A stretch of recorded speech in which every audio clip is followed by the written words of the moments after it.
할렐루야. 오늘도 주님의 큰 은혜가 우리 모두에게 함께 하시 바랍니다. 자, 오늘은 주님이 찾으시는 사람이란 제목으로 또 함께 은혜를 나누고자 합니다.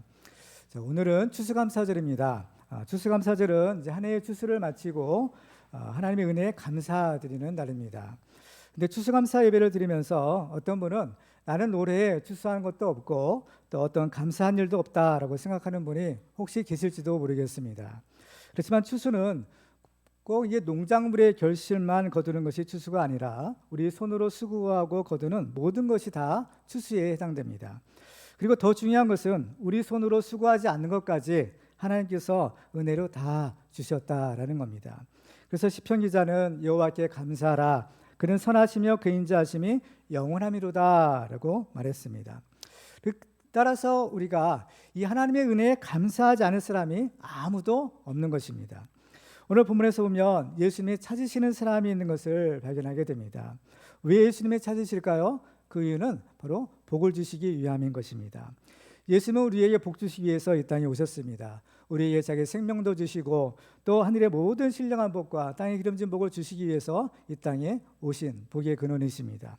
오늘 말씀을 통해서 우리는 예수님께서 찾으시는 사람이 되어 하나님께서 주시는 모든 은혜와 복을 받는 축복의 주인공들 되시기를 주님의 이름으로 축원합니다.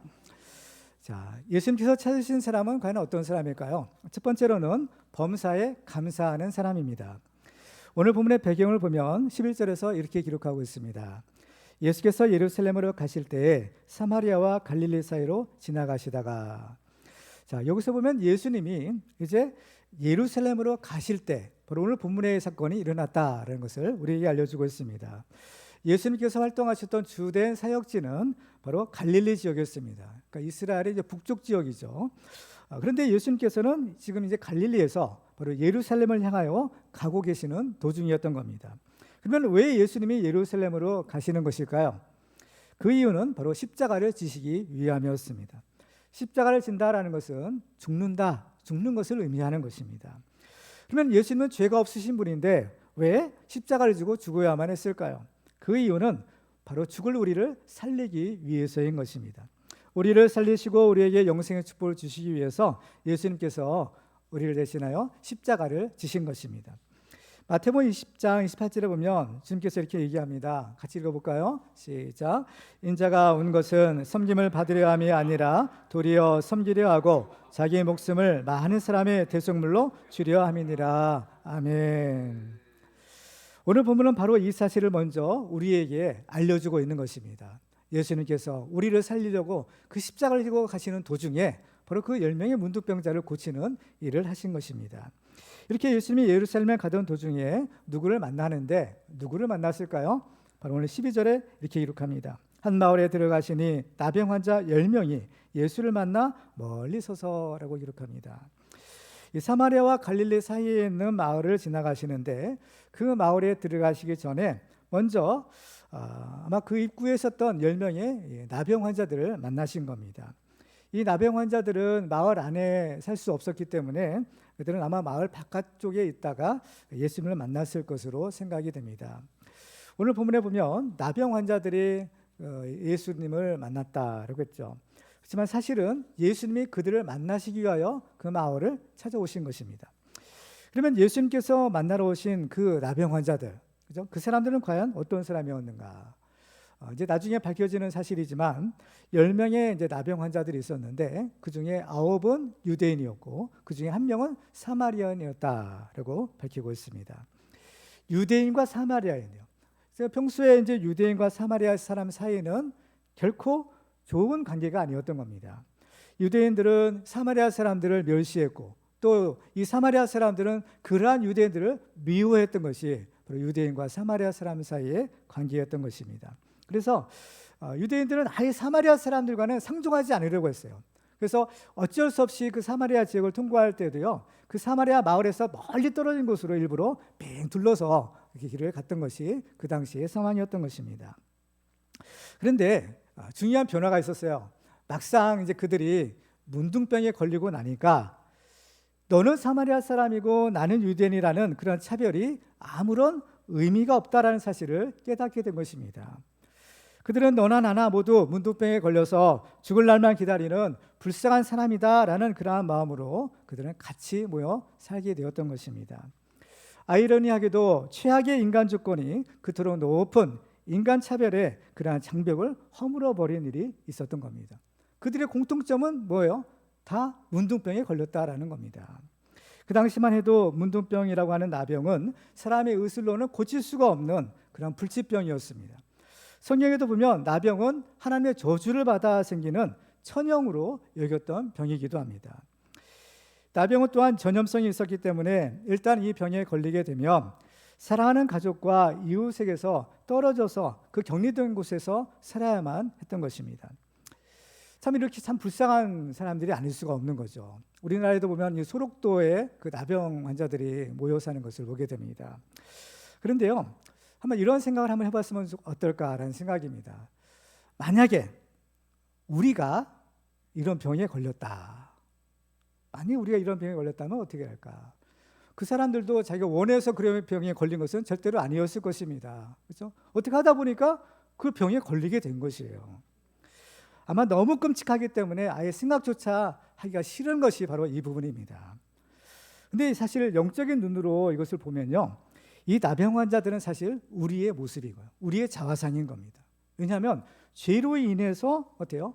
다 고통받다가 결국에는 비참하게 죽을 수밖에 없는 그 죄인의 모습이 바로 나병 환자의 모습이고 또 죄인은 우리의 모습이다라는 겁니다. 만약에 우리가 그러진 않아야 되겠지만 이런 몹쓸병에 걸렸다면 우리는 과연 어떻게 해야 될까? 어떻게 우리의 반응이죠? 만약 이런 병이 만약 걸렸다, 그렇죠? 죄송한 말씀이지만 그러면 어떻게 하시겠어요? 우리는 모든 일에 있어서 하나님의 뜻대로 살아야 됩니다. 그렇죠? 그러면 하나님의 뜻이 과연 무엇일까? 가장 직접적이고 명시적인 하나님의 뜻은 성경에 이렇게 기록하고 있어요. 데살로니가전서 5장 16절 이하 18절까지 말씀을 같이 읽겠습니다. 시작. 항상 기뻐하라, 쉬지 말고 기도하라, 범사에 감사하라. 이것이 그리스도 예수 안에서 너희를 향하신 하나님의 뜻이니라. 아멘. 이것이 예수 안에서 너희를 향한 하나님의 뜻이라는 거예요. 하나님의 뜻은 무엇입니까? 항상 기뻐하는 거, 쉬지 말고 기도하는 거, 범사에 감사하는 겁니다. 근데 감사하는데 특별히 그 감사하라라는 말 앞에 뭐가 붙어요? 범사에 감사라는 거예요. 어떻게 감사해요? 범사에 감사하는 겁니다. 범사라는 말은 무엇인가요? 모든 일인 겁니다. 모든 일에 감사라는 거죠. 그러니까 이 모든 일은 기쁜 일, 좋은 일뿐만 아니라 슬픈 일과 나쁜 일도 이 모든 일에 다 포함이 되는 것입니다. 그러니까 기쁠 때나 슬플 때나 좋은 일이 있을 때나 또 나쁜 일이 있을 때에도 어떻게 하라는 얘기예요? 감사하라는 겁니다. 그렇다면 오늘 본문에서 만약에 문둥병에 걸렸다면 그것에 대해서도 기뻐해야 될까요? 감사해야 될까요? 여러분 생각은 어떠신가요? 어떻게 해야 돼요? 감사해야죠. 그렇죠? 감사해야 되는 겁니다. 아니, 문둥병에 걸렸는데 어떻게 감사하고 어떻게 기뻐할 수 있을까? 말도 안 된다 생각할지 모르죠. 그런데도 성경을 보니까 기뻐하고 감사하래요. 이게 하나님의 뜻이라는 겁니다. 왜 기뻐하고 감사해야 될까? 하나님이 그렇게 말씀하셨기 때문인 겁니다. 하나님의 말씀은 진리의 말씀이고 우리를 살리는 생명의 말씀입니다. 여러분 이것을 믿으시나요? 아멘. 하나님의 말씀은 진리예요. 하나님의 말씀은 생명이에요. 그렇죠? 그러니까 그 말씀대로 우리 순종하며 사는 것입니다. 이것이 믿음인 겁니다. 하나님이 나에게 허락하신 일이라면 그것은 다 나를 위한 것입니다. 지금 당장에는 알 수 없어도 그것은 분명히 나의 유익을 위한 것이고 나를 살리는 하나님의 은혜라는 거죠. 따라서 우리는 지금 당장에는 좋지 않고 내가 원하는 것이 아니라 할지라도 그것에 대해서 우리는 기뻐하고 감사할 수 있어야 하는 겁니다. 그렇죠? 옛날 이제 미국에는 이제 목화 농사를 이제 한참 했던 적이 있었어요. 미국의 엘라바마주에 엔터프라이즈라는 마을이 있는데요. 이 마을은 오래전부터 목화 농사를 하고 살았던 마을이었습니다. 그런 도중에 1865년에 이 목화벌레들이 이제 기승을 부린 때가 있었다는 겁니다. 이 목화벌레가 일종의 바구니 벌레인데요. 그러니까 벌레들이 이제 막 기승을 부리니까 저기 사진에도 보잖아요. 저기 이제 바구니 벌레인 거예요. 목화를 이제 갉아먹는 바구니 벌레인데 목화 수확량이 한 3분의 1 정도로 줄다가 급기야는 아예 수확을 하지 못하게 되는 그런 지경에 이르게 됐답니다. 그러니까 이제 농장들마다 이제 파산하고 거기서 일하던 사람들이 이제 직장을 잃고 그러다 보니까 사람들이 이제 가난해지게 되고 이제 정말 먹을 것도 없게 되니까 그죠? 사람들이 이제 병까지 얻는 또 그 더군다나 전염병까지 도는 그런 일이 있었다고 합니다. 정말 어떻게 보면 벌레의 재앙이죠. 그렇죠? 애굽에 내렸던 이제 10가지 재앙 중에 하나가 이제 메뚜기 떼 재앙이잖아요. 황충의 재앙인데 이 목화 농장 마을에 이러한 이제 벌레의 재앙이 이제 임했던 겁니다. 그래서 도저히 견디다 못한 마을 사람들은 이제 그 목화 농사를 이제 포기하게 돼요. 평생 동안 목화 농사를 해서 살았던 사람들이 그 목화밭을 이제 다 갈아엎는 그런 일이 일어나게 된 겁니다. 그래서 그때 이제 사람들은 무엇을 하는가 하면 그 갈아엎은 그 땅에 바로 땅콩을 심기 시작하는 겁니다. 여기에는 땅콩 박사라고 했던 조지 워싱턴 카바 박사의 공이 매우 컸었어요. 이 카바 박사는 뭐라고 했는가 하면 벌레가 땅 위의 것을 갉아먹으니까 이제 땅 속에 나는 식물을 심으면 된다.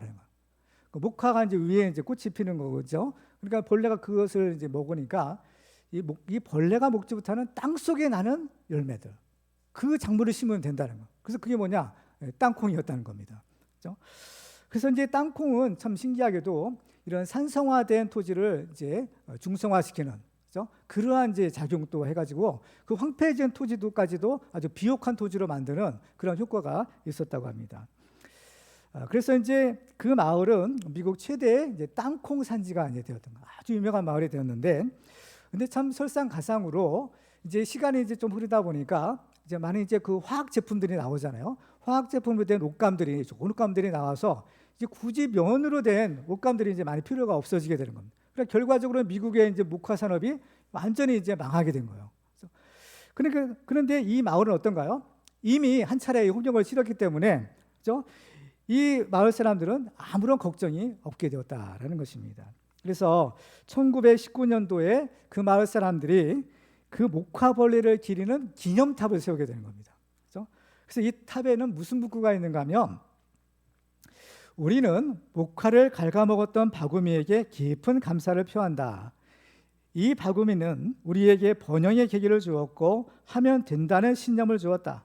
목화 바구미들이여 다시 한번 그대들의 노고에 감사한다. 자기들은 망했던 이 벌레들인 거예요. 근데 알고 보니까 이 벌레로 인해서 우리가 더 잘 살게 된 거예요. 그렇죠? 이 전화위복의 계기가 된 것입니다. 똑같은 고난이지만 그 고난을 어떻게 바라보느냐에 따라서 사람의 운명과 미래가 달라질 수 있다는 것을 알게 됩니다. 오늘 본문의 나병 환자들도 처음엔 내가 왜 이런 몹쓸병에 걸려야 되는지 이해할 수 없었을 것입니다. 그래서 이 일에 대해서 기뻐하고 감사하기보다는 불평과 원망 속에 그저 하루를 죽지 못해 살았을 것입니다. 근데 우리는요, 이것을 알아야 됩니다. 무엇을 알아야 되느냐? 우리의 인생은 어떤 단편만 보고 판단하는 것이 아니라 우리의 인생 전체를 보고 판단해야 된다는 거죠. 특히 우리의 인생은 시작도 좋아야 되지만 더 중요한 것은 끝이 좋아야 되는 겁니다. 끝이 좋아야 된다는 것은 우리가 결과적으로 어때요? 하나님 나라 천국에 들어갈 수 있어야 된다는 겁니다. 이것이 끝이 좋은 겁니다. 하나님은 어떤 분이신가요? 하나님은 모든 것을 합력하여 선을 이루시는 분이다 라고 성경은 말씀합니다. 그러니까 하나님은 우리의 인생을 합력해서 해피엔딩의 축복을 주시는 분인 겁니다. 그렇죠? 오늘 본문에서 이 10명의 나병 환자들을 보면 지금 당장에는 몹쓸병에 걸려서 정말 고생을 하고 있습니다. 그렇지만 결국에는 그것 때문에 그들이 예수님을 만날 수 있었고 그것 때문에 그들의 병이 낫는 기적을 체험할 수 있었던 것입니다. 욥도 보세요. 욥도 보면 정말 말할 수 없는 고난을 겪잖아요. 그 고난을 통해서 그는 하나님의 인격적으로 만나게 되고 갑절의 축복을 받을 수 있었던 겁니다. 우리도 바로 이 범사에 감사함으로 하나님의 기적을 체험하는 그런 축복의 주인공들이 다 되시기를 주님의 이름으로 축원합니다. 두 번째로 예수님이 찾으시는 사람은 믿음으로 순종하는 사람입니다. 오늘 본문을 보면 나병 환자들이 예수님을 만날 때 무엇을 하는가? 13절에 보면 이렇게 기록합니다. 소리를 높여 이르되 예수 선생님이여 우리를 불쌍히 여기소서 하거늘. 그들은 예수님을 향해서 예수 선생님이여 우리를 불쌍히 여기소서라고. 이것은 이제 우리가 이제 그 문어체로 보면 별 감동이 없을 수가 있어요. 그렇지만 우리가 한번 상상을 해보세요. 그 문득병 환자들이 예수님을 만났을 때 뭐라고 했을까 하는 거예요. 그냥 평범하게 예수 선생님 우리를 불쌍히 여겨주세요 이렇게 했을까? 그렇지는 않았을 것입니다. 사실 이 예수 선생님 우리를 불쌍히 여겨주소서라는 말은 그 예수님에 대한 그들의 믿음의 고백이었던 겁니다. 예수님 우리를 불쌍히 여겨주십시오. 뭐예요? 우리를 고쳐달라는 얘기죠. 그러니까 예수님 당신은 우리를 고쳐줄 수 있는 분이십니다. 우리를 불쌍히 여기시고 우리에게 긍휼을 베풀어 주실 수 있는 분이십니다. 그러니까 예수님에 대한 이 믿음의 고백이 바로 여기 있는 겁니다. 그러면 그들은 과연 어떻게 해서 예수님을 믿게 되었을까요? 문둥병자들인데 예수님 만난 적도 없는 거예요. 오늘 본문에는 기록되어 있지 않지만 아마도 그들은 예수님에 대한 소문을 들었을 것입니다. 예수님은 문둥병자도 고쳐주시고 소경도의 눈도 뜨게 하시고 죽은 자도 살리는 분이시더라. 이런 소식을 분명히 들었을 것입니다. 그런데 이것이 무엇을 의미하는가 하면 예수님은 성경에 예언된 메시아다라는 거예요. 성경을 보면요, 세례 요한이 감옥에 있을 때 그 제자들을 예수님께 보내서 묻습니다. 오실 그이가 당신입니까? 아니면 우리가 다른 사람을 기다려야 되겠습니까? 라는 거죠.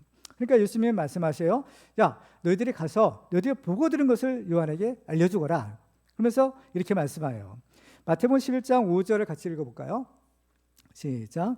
맹인이 보며 못 걷는 사람이 걸으며 나병 환자가 깨끗함을 받으며 못 듣는 자가 들으며 죽은 자가 살아나며 가난한 자에게 복음이 전파된다 하라. 그렇습니다. 이것은 뭐냐면 성경에 예언된 메시아의 표적인 겁니다. 야, 메시아가 오면 이런 일을 하실 것이다. 그러니까 예언된 그러한 메시아의 표적이었던 거예요. 그런데 이것을 누가 하세요? 예수님이 하신다는 겁니다. 그러니까 예수님이 이것을 하신다는 것은 무슨 의미예요? 예수님이 성경에 약속된 메시아다라는 거예요. 그렇죠? 그렇기 때문에 이 문둥병에 걸린 사람들은요, 자기들이 이 병에서 고침을 받을 수 있는 유일한 소망, 유일한 희망은 바로 메시아가 오시는 거예요. 사람의 의술로는 이 문둥병을 고칠 수가 없는 겁니다. 그런데 메시아가 오시면 이 문둥병도 고칠 거다라고 예언하신 거예요. 그렇기 때문에 야, 우리의 병이 나올 수 있는 유일한 소망은 바로 메시아가 오시는 것인데, 소문을 듣고 보니까 야, 예수님이 바로 그 메시아구나 라는 이러한 믿음을 갖게 되었다라는 것입니다. 그러니까 예수님에 대한 소식은 이 문둥병자들에게는 구원의 기쁜 소식이 아닐 수가 없었다는 겁니다. 그러니까 복음이었던 거예요. 그들은 예수님에 대한 소문을 들었을 때 그들의 마음에 이제 믿음이 생기는 겁니다. 그렇죠? 야, 예수님이라면 바로 내 병을 고쳐주시겠다. 왜? 예수님은 메시아로 오셨기 때문이다. 이 믿음이 생긴 거예요. 로마서 10장 17절에 보면 그러므로 믿음은 들음에서 나며 들음은 그리스도의 말씀으로 말미암았느니라 라고 했어요. 우리의 믿음이 언제 생기나요? 들음에서 난다는 거예요. 뭘 들어요? 하나님의 말씀, 그리스도의 말씀을 들을 때 믿음이 생긴다는 겁니다. 그렇죠? 그렇기 때문에 우리가 자꾸 하나님의 말씀을 듣는 것이 축복인 것입니다. 그러면 말씀을 자꾸 듣다 보면 어느 순간에 내가요 믿어지는 거예요. 이건 믿는 것은 억지로 믿을 수 있는 것이 아닌 겁니다. 믿어져야 되는 거예요. 이게 하나님의 은혜인 겁니다. 그러면 어떻게 해요? 자꾸 하나님 앞에 나와서 예배드리고 하나님의 말씀을 듣는 거예요. 그럼 어느 순간에 하나님께서 성령을 통해서 내 마음을 주장하시는 거예요. 성령의 감동도 주시고 깨달음도 주시고 믿음도 주시는 겁니다. 이게 하나님의 은혜인 거죠. 그런데 문제는 이 사람들이 이제 예수님을 믿었어요. 그런데 예수를 믿는 것으로 그들의 문제가 해결되느냐? 물론 믿음으로 이제 출발을 하는 겁니다. 그들의 문제가 해결되려면, 그들의 문둥병이 고침을 받으려면 누구를 만나야 돼요? 예수님을 만나야 되는 겁니다. 이제 귀로만 들었던 예수님, 그렇죠? 소문으로만 들었던 그 예수님을 직접 만나야 된다는 거예요. 근데 문제가 있어요. 그들은 지금 현재 문둥병에 걸린 겁니다. 문둥병에 걸렸기 때문에 자유롭게 다닐 수가 없는 거예요. 그리고 또 예수님이 어디에 계신지도 모르는 겁니다. 예수를 만나야만 자기들의 문제가 해결될 수 있는데 예수를 만날 수가 없었더라라는 거죠. 참으로 안타까운 일이 아닐 수가 없는 겁니다. 그러던 어느 날 바로 예수님이 예루살렘을 향해 가신다라는 소문을 듣게 됩니다. 그들이 생각해 보니까 갈릴리에 계신 예수님이 그 예루살렘으로 가시면 자기들의 마을을 통과해야 되는 거예요. 그 길목에 자기들이 사는 마을이 있었기 때문에 야, 그러면 예수님이 여기에 오실 수도 있겠구나라는 기대를 가질 수 있었던 것입니다. 그래서 그들은 예수님이 지나가실 만한 곳에 미리 모여서 예수님이 오실 것을 기다리고 있었던 겁니다. 예수님이 오실 것을 기다리는 그들의 마음이 얼마나 간절했을까요? 그렇죠? 예수님만 만나면 내 병을 고침을 받을 수 있는데 예수님이 이제 나오시려나 저제 나오시려나 그야말로 눈이 빠지도록 예수님 나오시기를 아마 기다렸을 거다라고 생각을 해보게 됩니다. 근데 드디어 어때요? 저 멀리서 사람들의 일행이 보이는 거야. 그러니까 또 점점 가까이 오는데 모습을 보니까 거기 예수님 같이 생긴 분이 또 계시는 거예요. 야, 옆에 보니 예수님인가 보다. 그래서 예수님을 본 순간 그들은 어때요? 촤락 소리를 치는 겁니다. 13절을 다시 한번 보시면요, 소리를 높여 이르되 예수 선생님이여 우리를 불쌍히 여기소서. 여기서 보면 어때요? 소리를 높여 이뤘다는 겁니다. 그러니까 소리를 크게 질렀다는 거예요. 뭐라고 질렀어요? 예수 선생님이여 우리를 불쌍히 여기소서. 그렇죠? 자리가 간절하게 만난 거. 만약에 그들이 이때 예수님을 못 만났다면, 예수님이 그냥 그들을 못 본 채 모르고 그냥 지나쳤더라면 어떻게 될까요? 그들은 다시 예수를 만날 기회가 이제 없는 겁니다. 그들에게 있어서의 예수님 만날 기회는 이번에 단 한 번밖에 없는 절호의 기회였던 거예요. 여기서 못 만나면 이제 영영 못 만나는 겁니다. 그렇죠. 사실 예수님이 십자가지로 가시는 길이기 때문에 다시 만날 수가 없는 거예요. 그들에게 주어진 기회는 단 한 번밖에 없었던 겁니다. 그러니까 이 기회를 놓치면 안 되었던 거예요. 그 때문에 그들은 이때 예수를 만나지 않으면 안 된다. 그냥 간절한 마음으로, 절박한 마음으로 예수님을 불렀던 겁니다. 그때 이 예수님을 부르는데 어떻게 불렀겠어요? 그냥 슬슬 불렀겠어요? 예수님 불렀겠어요? 여러분 같으면 어때요? 예수님 부르는 겁니다. 예수님 나를 만나주세요. 내가 여기 있습니다. 나를 불쌍히 여겨주십시오. 나를 도와주세요. 우리가 이렇게 예수님 불러야 되는 거예요. 로마서 10장 10절에 보면 사람이 마음으로 믿어 의에 이르고 입으로 시인하여 구원에 이르느니라. 물론 믿음은요, 마음속에 생기는 겁니다. 그렇죠? 근데 우리의 믿음은 이렇게 입으로 시인하는, 그렇죠? 입으로 고백하는 믿음이에요. 그래야지 어때요? 구원에 이른다는 거예요. 그렇죠? 우리가 예수를 믿지만 그 예수 믿는 이 믿음을 여러분들 시인해야 되는 거예요. 나 예수 믿는 사람입니다. 나는 예수 믿습니다. 이거를요 고백해야 되는 거예요. 여러분들 물론 집에서는, 교회에서는 나 예수 믿는 사람입니다 하는데 여러분들 어때요? 직장에서는 어떤가요? 나 예수 믿어. 나 주일날 교회 가야 돼.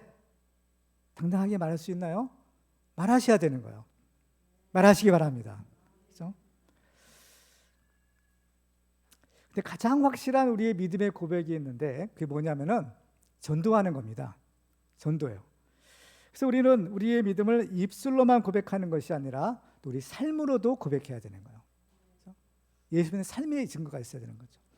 그래서 우리의 믿음이 하나님 앞에서도 인정받고 사람들 앞에서도 인정을 받아야 되는 겁니다. 자, 이렇게 나병 환자들이 예수님을 간절히 부르니까 예수님이 그 소리를 들으셨겠어요? 못 들으셨겠어요? 들으셨죠. 들으시는 겁니다.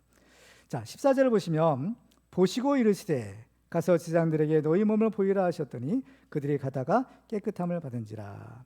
자, 여기서 보면 보시고 이르셨다는 것. 보셨다는 거 뭐예요? 그들을 보셨고 그들이 외치는 소리를 들으셨다는 얘기인 겁니다. 그렇죠? 자, 예레미야 33장 3절을 같이 읽겠습니다. 시작. 너는 내게 부르짖으라. 내가 내게 응답하겠고 내가 알지 못하는 크고 은밀한 일을 내게 보이리라. 아멘. 뭐라고 하세요? 너는 내게 부르짖으라는 거예요. 큰 소리로 부르짖으라는 건 그러면 내가 응답하겠다라는 겁니다. 예수님이 그들의 부르짖는 소리를 들으시고 응답하셨어요. 뭐라고 응답하셨습니까? 가서 제사장들에게 너희 몸을 보이라라는 것. 이 말씀의 의미는 무엇인가 하면 내가 이미 너희들을 고쳐주었다는 겁니다. 내가 이미 너희들을 깨끗하게 했다는 겁니다. 그러니까 이제 제사장한테 가서 그걸 확인하거라는 거예요. 그러니까 율법에 의하면 이러한 그 나병에 걸렸다가 이제 낫게 되면 그냥 이제 가족들에게 돌아가는 것이 아니라 하나의 과정이 있어요. 그 뭐냐? 반드시 제사장한테 가서 검사를 받아야 되는 겁니다. 내가 완전히 나섰는지 아닌지를 제사장이 검사하고 제사장이 이 사람 완전히 나섰다 이렇게 판정을 해줘야 되는 겁니다. 그래서 그 판정을 해줘야만 이제 비로소 집으로 갈 수 있었다는 겁니다. 그래서 지금 예수님께서 자 너희들 가서 제사장한테 너희 뭘 보여? 이건 뭐예요? 나섰다는 거예요. 나섰기 때문에 제사장한테 가라는 얘기인 겁니다. 낳지도 않았는데 제사장한테 뭐하러 가겠어요? 나섰기 때문에 제사장한테 가서 확인해 보라. 제사장한테 가서 인정받고 가라라는 것이죠. 근데 문제는 뭐예요? 지금 현재 그들의 몸은 여전히 냄새나는 거예요. 여전히 나병이 있는 겁니다. 뭐 예수님 말씀하시기 전이나 후나 예수님 만나기 전이나 후나 다를 바가 없는 거예요. 근데 중요한 것이 있어요. 그건 뭐냐면은 우리의 눈에 보이는 현상이 아니라 바로 하나님의 말씀, 예수님의 말씀인 겁니다. 왜? 이 모든 것은 다 하나님의 말씀대로 이루어지기 때문인 거예요. 예수님 말씀하시면 그대로 되는 것입니다. 그들의 눈에 보이는 현상은 무엇입니까? 여전히 문둥병이 그대로 있다는 거예요. 그러나 예수는 뭐라고 하세요? 가라는 거예요. 뭐예요? 이미 고쳐주었다는 겁니다. 이미 낫게 해줬다는 거예요. 자, 여기서 우리의 현실과 예수님의 말씀 사이에 이러한 갭이 있어요. 여기서 우리는 선택을 해야 되는 겁니다. 우리의 현실만 바라보고 살 것이냐, 아니면 믿음으로 하나님의 말씀에 순종할 것인가, 이것이 바로 우리의 선택의 갈림길에 있는 겁니다. 중요한 것은 뭐예요? 바로 그 말씀에 순종하는 것이에요. 이것이 바로 순종하는 믿음인 것입니다. 이 순종하는 믿음이 기적을 일으키고 이 믿음이 하나님의 축복을 받을 수 있게 하는 비결인 것입니다. 그래서 이 나병 환자들은 예수님이 말씀하시니까 그 말씀에 의지하여 그 말씀에 순종하여 제자한테 가고 있는 겁니다. 그러니까 가다 보니까 어느 순간에 깨끗해진 것을 발견하게 되는 거예요. 근데 가다가 깨끗해졌다고 했지만 사실은 이미 예수님 말씀하신 그 순간에 그들은 이미 깨끗해진 겁니다. 다만 눈에 보이는 현상이 그렇게 보이지 않았을 뿐이죠. 그렇죠? 여러분, 믿음이라는 것이 과연 무엇일까요? 그렇죠?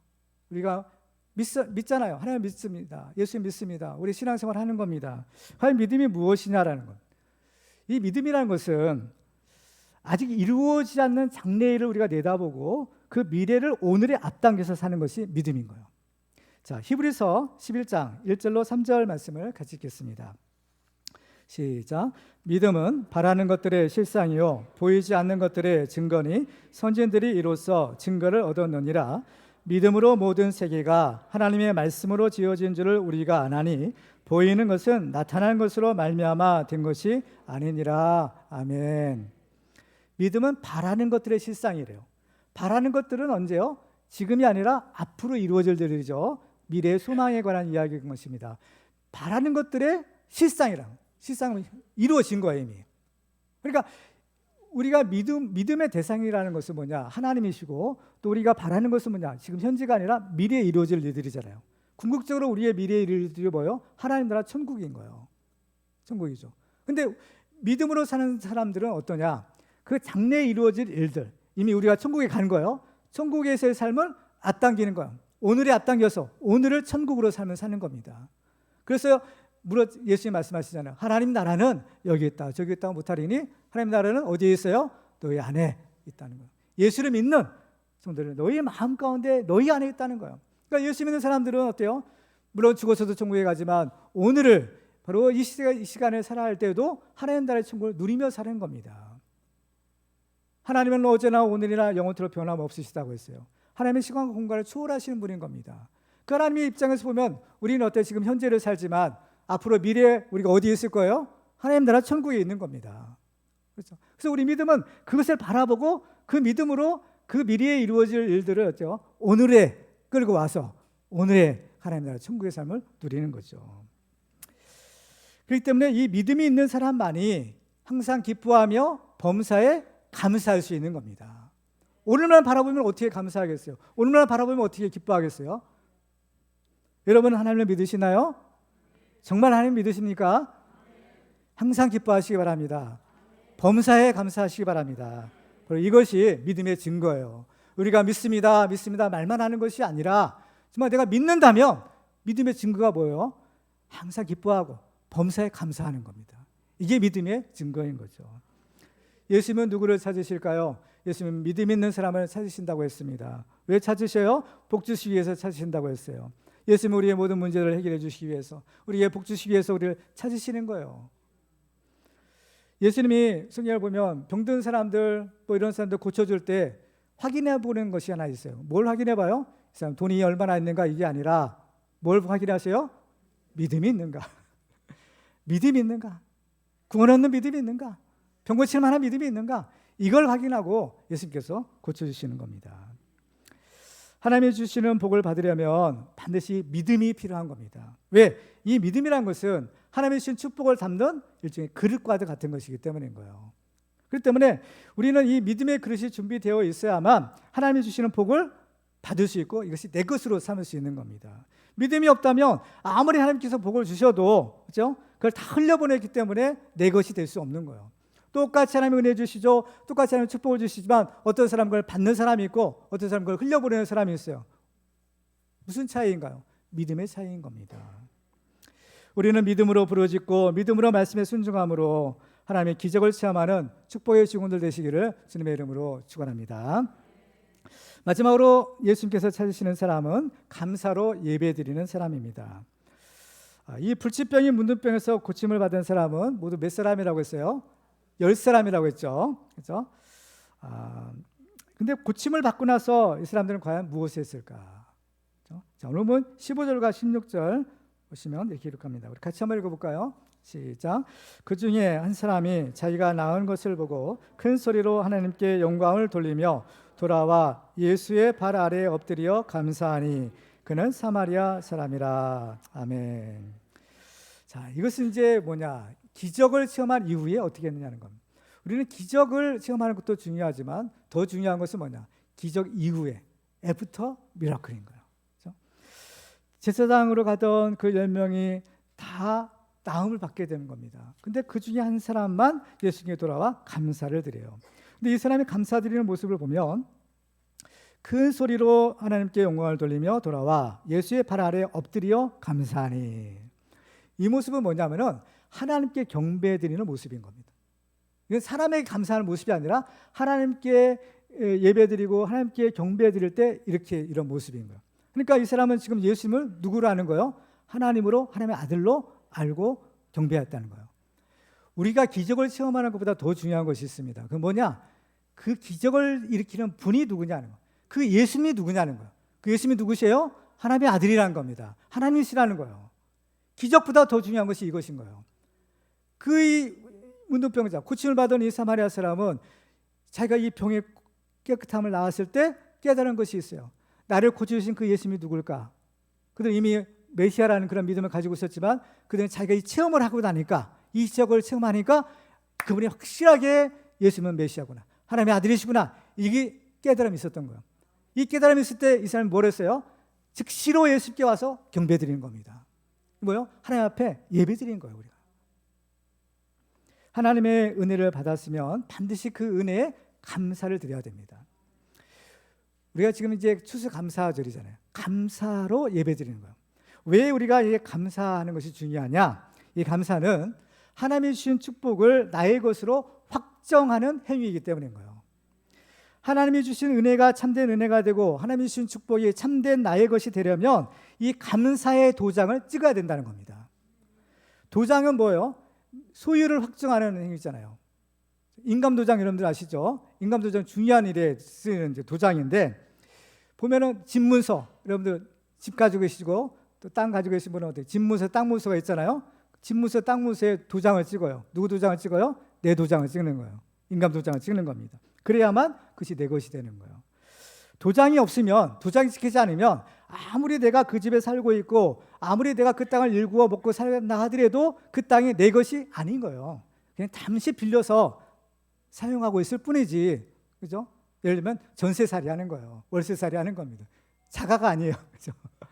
근데 그 집무서에 내 도장이 딱 찍혀 있으면 그거 누구 거예요? 내 것인 겁니다. 마찬가지로 우리가 가진 모든 것은 다 하나님의 은혜로 주신 것인데 그것이 진짜 나의 것이 되게 하려면 거기에 뭘 찍어야 돼요? 감사의 도장을 찍어야 된다는 겁니다. 오늘 본문에 보면 10명의 나병 환자들이 다 고침을 받았습니다. 그렇지만 오직 한 명만이 예수께 돌아와서 감사드려요. 나머지 9은 어디 갔을까? 아마 정말 이 불치병에서 고침을 받고 기적이 일어났으니까 가족들한테 가서 빨리 그 기쁜 소식을 알려주려고 달려갔겠죠. 뭐 우리 생각이지만. 근데 그들은 정작 자기들을 고쳐주신 예수님께 감사드리지 못하는 거예요. 그렇죠? 이걸 가리켜 뭐라고 하나요? 배은망덕이라는 것입니다. 배은망덕. 예수님이 그들을 찾으시죠. 자, 17절에 보시면 이렇게 합니다. 같이 한번 읽어볼까요? 시작. 예수께서 대답하여 이르시되 10사람이 다 깨끗함을 받지 아니하였느냐? 그 9은 어디 있느냐? 아멘. 예수님이 그 9을 찾으시는 겁니다. 왜 찾으실까요? 혼내려고 할까요? 이 배은망덕한 놈들 같으니라고. 내가 너희들을 어떻게 고쳤는데 그렇게 인사도 안 하고 그냥 가버리냐 하는 거. 그렇지 않은 겁니다. 사실 예수님은요, 그 사람들한테 사실 더 줄 것이 있었기 때문인 거예요. 사실 더 큰 축복을 주시기 위해 했는데 그만 그들은 어때요? 그냥 가버린 거야. 제사장한테 가가지고 갔다가 확인받고 누구한테 와야 돼요? 예수님한테 와야 되는 겁니다. 가족들한테 가기 전에 먼저 예수님께 와야 돼요. 왜? 아직 다 축복 못 받은 거예요. 응?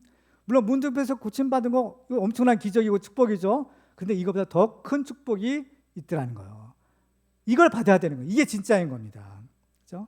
그게 뭐예요? 그 영혼이 구원받는 거예요. 영혼이 구원받는 겁니다.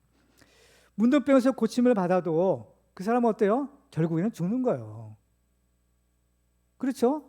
이 사람이 문둥병에 고침을 받아도 영원히 살 수 있어요? 죽는 겁니다. 죽었던 나사로가 다시 살아났지만 나사로는 결국 죽었어요. 왜? 이 세상에 있는 모든 육신을 가진 사람들은 한번 죽는 것이 하나님이 정하신 것이기 때문인 거예요. 그렇죠? 그러면 죽음 이후에 과연 어떻게 될까 하는 거예요. 죽음 이후가 문제인 거죠. 그 영혼이 구원받지 못하면 결국에는 지옥의 형벌에 떨어지게 되는 겁니다. 그래서 예수님이 이렇게 말씀하죠. 18절에 보면 이 이방인 외에는 하나님께 영광을 돌리러 돌아온 자가 없느냐. 여기서 보면 이 예수님의 사마리아 사람이 하나님께 영광을 돌리러 돌아왔다라고 했어요. 그렇죠? 사마리아 사람이 한 일이 무엇인가요? 그냥 예수님께 와서 감사로 그냥 경배드린 거. 감사한 거예요, 그냥요. 감사드렸는데 이것이 하나님께 영광을 돌린 거래요. 그렇죠? 우리는 여기서 굉장히 중요한 하나의 그 사실을 우리가 발견하게 되는데요. 우리가 사는 목적이 뭡니까? 우리 하나님의 은혜를 구원받아서 우리는 어떻게 무엇을 위해 살아야 돼요? 하나님의 영광을 위해 살아야 되는 거죠. 살아도 주를 위하여 죽어도 주를 위하여 오직 하나님의 영광을 위해서 살기도 하고 죽기도 하는 것이 예수 믿고 구원받은 우리의 삶의 목표인 겁니다. 하나님께 영광을 돌리는 것이 우리의 삶의 목표라면 어떻게 하면 하나님께 영광을 돌릴 수 있을까? 그 비결이 뭘까? 여기 있는 거예요. 뭐요? 감사드리는 거예요. 하나님 앞에 감사로 예배 드리는 겁니다. 여러분들 하나님 앞에 나와서 지금 추수감사절 예배 드리시잖아요. 여러분들 감사로 예배 드리고 계십니까? 아멘. 그럼 여러분들 하나님께 영광 돌리고 있는 거예요. 이것이 중요한 것입니다. 그렇죠? 뭐 물질이 없어도 상관없어요. 이 사람이 가서 예수님께 나올 때 뭐 물질을 가지고 왔나요? 가진 것이 없는 거예요. 아무것도 가진 것이 없는 겁니다. 다만 자기 몸뚱아리, 몸 하나 가지고 온 거예요. 이게 뭐예요? 헌신인 겁니다. 몸을 드리면 모든 걸 다 드리는 거예요, 사실은. 그렇기 때문에 예수님이 이 사람한테 와가지고 야, 너 뭐 왜 헌금 안 가져왔어? 감사 헌금 안 가져왔어? 이게 얘기하지 않은 거예요. 왜? 이 사람은 뭘 드려요? 자기 몸을 드리는 거예요. 몸을 드리는 겁니다. 예수님은 바로 이걸 기뻐하시는 거예요. 시편 50편 23절을 우리 같이 읽도록 하겠습니다. 시작. 감사로 제사를 드리는 자가 나를 영화롭게 하나니 그의 행위를 옳게 하는 자에게 내가 하나님의 구원을 보이리라. 아멘. 감사로 제사를 드리는 사람, 감사로 예배를 드리는 사람이 누구를 영화롭게 해요? 하나님을 영화롭게 한대요. 하나님께 영광을 돌린대요. 이런 사람이 옳은 사람이고 이런 사람에게 주시는 축복이 무엇입니까? 구원의 축복을 주시는 거예요. 근데 마땅히 우리가 하나님께 영광을 돌려야 되는데 만약 9명의 그 사람들처럼 하나님께 드릴 영광을 돌리지 않으면 어떻게 될까? 물론 그것은 뭐 성경에는 기록되지 않았지만 좋지는 않았을 거다라는 생각은 추정을 하게 되는 거예요. 성경에 보면 하나님께 마땅히 드릴 영광을 돌리지 않았던 사람이 있었어요. 그 누구냐면 헤롯 대왕인 겁니다. 사도행전 12장 23절에 보면 헤롯이 영광을 하나님께로 돌리지 아니하므로 주의 사자가 곧 친히 벌레에게 먹혀 죽으니라. 벌레에게 먹혀 죽었대요. 아까 우리 목화 바구니 벌레들 얘기가 나왔는데 어쨌든 간에 마땅히 하나님께 돌릴 영광을 돌리지 않는 거예요. 그러면 어떻게 해요? 하나님의 영광을 가로채는 겁니다. 하나님께 돌려야 될 마땅한 영광을 돌리지 않고 그렇대요. 자기가 도둑질하는 거예요. 하나님의 영광을 도둑질하는 겁니다. 그러니까 충에 몰려 복에 몰려 죽은 거죠. 여러분은 지금 감사로 하나님 앞에 예배드리고 계시나요? 아멘. 그래야 됩니다. 우리는 감사로 하나님 앞에 예배드리고 하나님께 영광을 돌려요. 이렇게 되면 하나님이 주시는 진짜 축복을 받을 수 있는 겁니다. 오늘 본문에서 예수님은 그 사마리아 사람에게 이렇게 축복하세요. 자, 19절에 보니까 같이 읽을까요? 시작. 그에게 이르시되 일어나 가라. 내 믿음이 너를 구원하였느니라 하시더라. 그렇습니다. 내 믿음이 너를 구원했다는 거예요. 이 말씀은 뭔가요? 구원은 하나님이 주시는 것입니다. 그렇지만 누가 그 구원의 은혜를 받을 수 있느냐? 바로 이 믿음이 있는 사람이라는 거예요. 그래서 내 믿음이 너를 구원했다. 구원은 하나님이 주시는 거예요. 이 사람이 자기의 공로로 얻는 것이 아니에요. 그렇지만은 이 하나님의 은혜를 누가 받느냐? 믿음 있는 사람이 받기 때문에 내 믿음이 너를 구원했다라고 하시는 겁니다. 나머지 9사람들은 육신의 질병은 고침을 받았지만 정작 중요한 영혼의 구원은 받지 못하는 거예요. 사실 이 사람들을 가만히 보세요. 이 사람들이 믿음이 없었을까요? 믿음이 있었죠. 그들이 예수님에 대한 소문을 들었을 때 뭐가 생겼다고 했어요? 믿음이 있었던 거예요. 믿음이 생긴 겁니다. 믿음이 생기기 때문에 예수님을 만나려고 했고 예수님이 오셨을 때 큰 소리로 외쳐 우리를 불쌍히 여기소서라고 기도했잖아요. 기도해요. 믿음이 있었기 때문에 그들 병 고친 겁니다. 믿음에 이렇게 위대한 능력이 있는 거예요. 그렇지만 그들의 믿음은 온전한 믿음은 아니었던 거예요. 물론 병 고치는 데까지는 믿음이 있었죠. 그렇지만은 온전한 믿음, 곧 그들의 영혼을 구원할 수 있는 데까지 이 믿음은 아니었더라는 거예요. 뭔가 부족한 거예요. 그러니까 2% 부족한 거예요. 소위 말하는 부족한 겁니다. 우리는 여기에서 감사라는 것은 무엇이냐? 감사라는 것은 우리의 믿음의 완성이다라는 사실을 알게 되는 거예요. 활용정점이라는 말이 있죠. 활용정점. 근데 이 뜻을 아시죠? 문자적인 의미는 어떤 화가가 이제 용의 그림을 그리고 마지막에 눈동자를 이제 그리지 않았는데 마지막에 그 눈동자에 점을 딱 찍어서 그 그림을 완성했더라는 거예요. 여기 전설에 의하면 그 점을 눈에 점을 딱 찍어 놓으니까 그 용이 살아서 막 하늘에 올라갔다는 얘기가 있는 겁니다. 그렇죠? 그러니까 뭐예요? 가장 핵심이 되는 것이 있다는 거예요. 그 핵심을 마무리할 때 그 일을 완전하게 처리한다라는 그런 의미입니다. 그렇기 때문에 정말 우리가 이제 믿음 생활을 하는데 우리의 믿음이 온전한 믿음, 우리 구원 얻는 믿음, 하나님이 인정하시는 참된 믿음, 능력 있는 믿음이 되려면 어떻게 해야 되느냐? 바로 그 믿음에 뭘 찍어요? 감사의 점을 찍는 거예요. 활용정점에서 그 용의 눈에 점을 딱 찍었던 것처럼 우리의 믿음에 뭘 찍어요? 감사의 점을 찍는 겁니다. 그러면 그때 믿음이 이제 온전하게 되는 거예요. 그러니까 그 믿음이 언제요? 죽은 믿음이 아닌 거예요. 그때 믿음이 살아있는 믿음이 되는 겁니다. 그 믿음이 살아서 역사하는 믿음이요. 우리의 영혼을 구원하고 다른 사람들을 구원하고 하나님의 기적을 체험하는 바로 이러한 능력의 믿음이 되는 겁니다. 그렇죠? 그래서 감사는 믿음의 완성인 겁니다. 오늘 추수감사 예배를 우리가 드리고 있는데 여러분들 감사로 예배 드리시나요? 그렇습니다. 우리는 감사의 제사를 드리는 겁니다. 오늘 우리도 감사함으로 예배드려 하나님께 영광을 돌리고 하나님이 약속하신 모든 영생의 축복을 받으시기를 주님의 이름으로 축원합니다.